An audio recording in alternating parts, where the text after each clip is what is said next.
How do you do wherever you are? Welcome back to Health Time. Before we dive into today's topic, we just invite you to subscribe, click the notification button, and share this video far and wide so that at least we get more people in this conversation. And don't forget to put your comment right in the comment section. So today we've got a different topic. You might have read the papers a few days ago that Zimbabwe is planning to introduce breathalysers to actually try and curb the rising prevalence of drug and substance abuse within the healthcare profession, especially by medical doctors. So where is this coming from? Tingade kuziva kuti chii chikumhanyatsoitika muhealthcare profession. So tinoona kuti mazuva mashoma apfuura kana kuti mwedzi mishoma yapfuura vanoona nezveutano vanotaura kuti there have been complaints akati one day anoratidza kuti a number of medical doctors in Zimbabwe are using drugs and substances. That is around 100 doctors in Zimbabwe right now. They are confirmed to be using illegal drugs and substances. They are also into that. So drugs and substances knows no boundaries. Anyone can be a victim or can fall to the addiction of drugs and substances. So now what happens when the people we trust to save our lives are struggling behind the scenes? Do we come up with punitive measures to punish them? Do we come up with solutions to try and rehabilitate them? Maybe this conversation, as it goes, you are also going to suggest in the comment section what do you think needs to be done to actually solve this issue. So right here, I've got a video that you might need to watch that was recorded by the Zimbabwe television network, that is Zim Papers TV network. It's a TV station under the Zim Papers, whereby authorities were confirming the prevalence of drugs and substance use within the medical profession. And also, they confirmed the measures that they intend to take. And one of the measures that they intend to take is the issue of introducing breathalysers. So watch this video. So we do have a challenge of drug and substance abuse that is ongoing, and we commend the efforts that have been taken up by the Health Service Commission to come up with a coordinated approach that covers all the practitioners in terms of the regulators to see how the issue of, for example, the substance testing or breathalysers, which occur in other industries such as complex manufacturing or mining, is an issue that we need to look at. How can we encompass that within our own regulation so that this issue of substance abuse is not only a danger to the person themselves, but to the patient that is being managed. So do you really think introducing breathalysers in the healthcare profession works? How do you think this can be introduced? What do you think will work and what do you think will not work? So right here, I put down quite a brief list of what will not work and what might work. So for example, targeted and not blanket testing. Like zvokungosvika muchipatara totomira paparenya topagate pepe toti chiremba hapana ari kupinda pano asina kutestwa. That will not work, right? But targeted testing might work. Here is how it might work. For example, random or foreclosed breathalysers tests, for example, after an incident or visible impairments or complaints, they are more realistic, those ones, than testing every doctor. Like, a patient comes or relatives come, chiremba vatikuwanzwisisa unhu hwavo. Chiremba vatikuwanzwisisa unhu hwavo. Varotanga vakadhakwa chiremba. Munokwanisa here kumbotionera kuti zvokufamba sei. Kana kuti unotoona kuti chiremba hasi kutogona kumira. Vanotomwadoroka na chiremba vanhu vose isu totofarawo nawo kunzvimbo. Handiti? So they come akatotakwa. Utoona kuti chiremba auda kuti atenda tu. And as a patient you've got a right. Yokunoti please timboonai chiremba.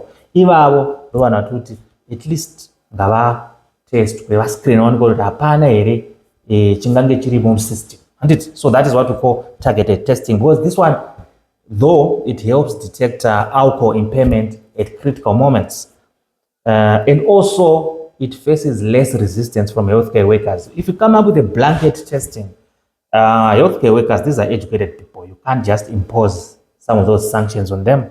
You need to come up with a clearly defined, strategy to address the issue of drug and substances. So what else do you think can work?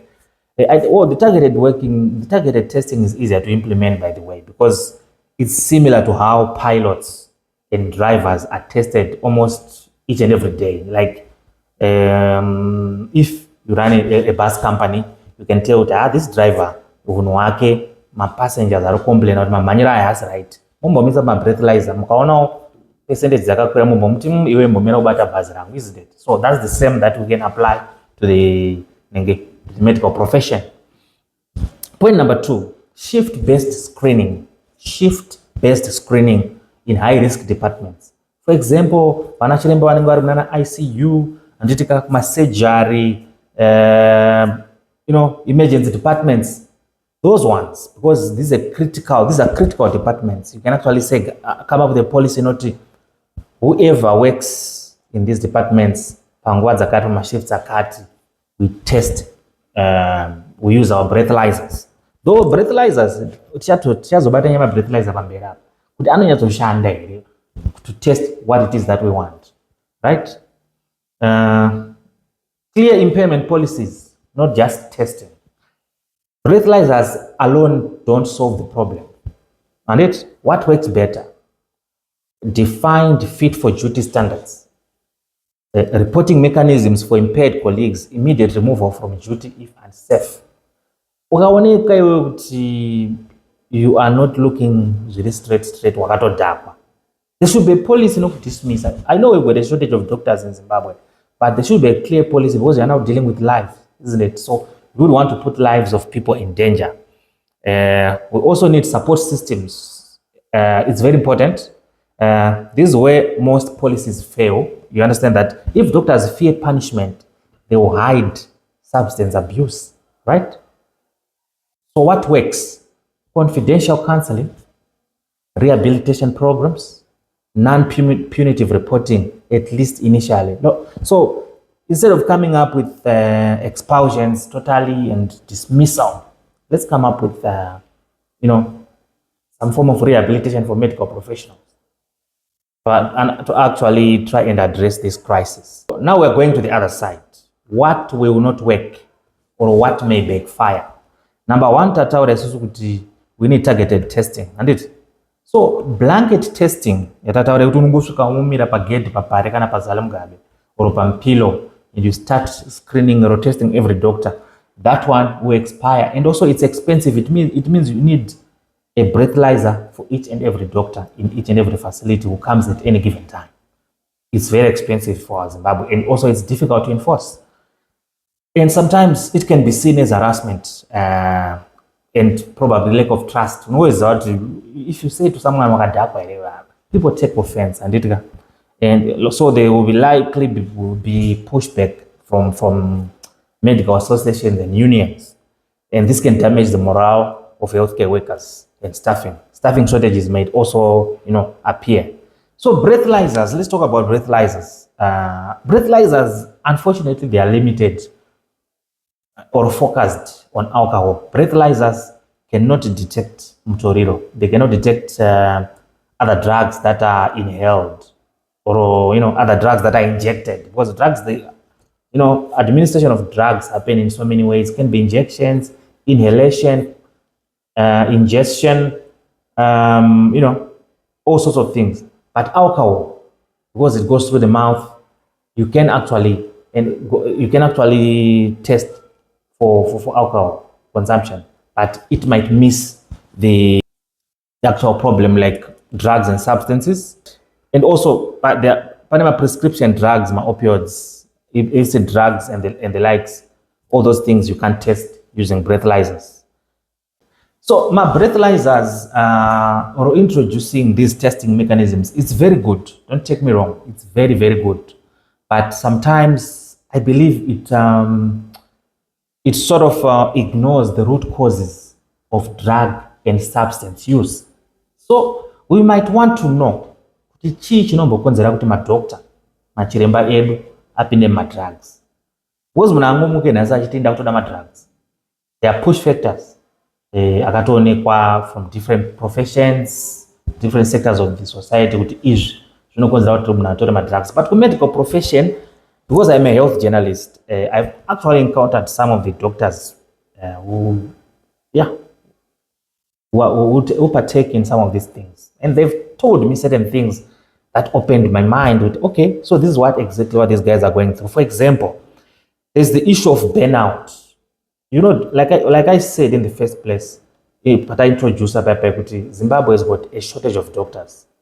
So it means the doctor one, anoatenda vanhu vakawanda at any given time, and ari kushanda long hours. Zvokulidha kune inonzi burnout kana makambosangana netemi rekuti you have overworked yourself and you feel you can't take it anymore, but you still want to keep going just because the work says you need to keep going. Unosvika pakuneta. So burnout iyoyo inokubata in the profession. You might end up resorting to drugs as a negative coping mechanism, isn't it? And also, we'll be also ignoring the issue of long shifts. Our doctors are working long shifts in the healthcare facilities because of the shortages, because we don't have enough manpower to do the jobs. And also the issue of low pay. Let's not run away from the truth. Our doctors in Zimbabwe, they are not remunerated. They've got a lot of money.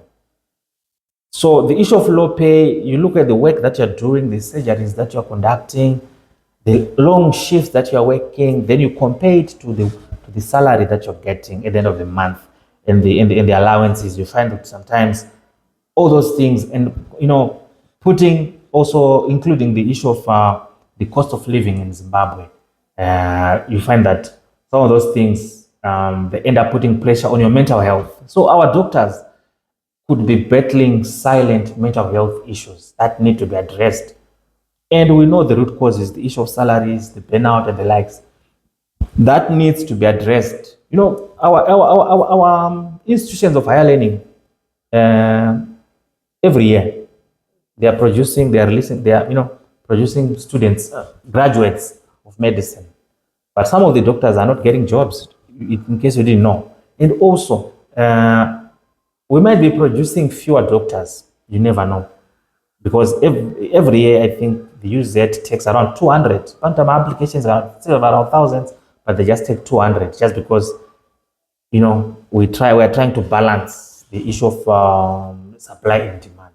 So yeah, there needs to be addressed the issue of human resources so that at least our doctors do not work long hours, mental health issues. We need to come up with counseling services for doctors. That way, we can solve a lot of things. I hope you enjoyed this conversation. Until next time, my name is Michael Guarisa.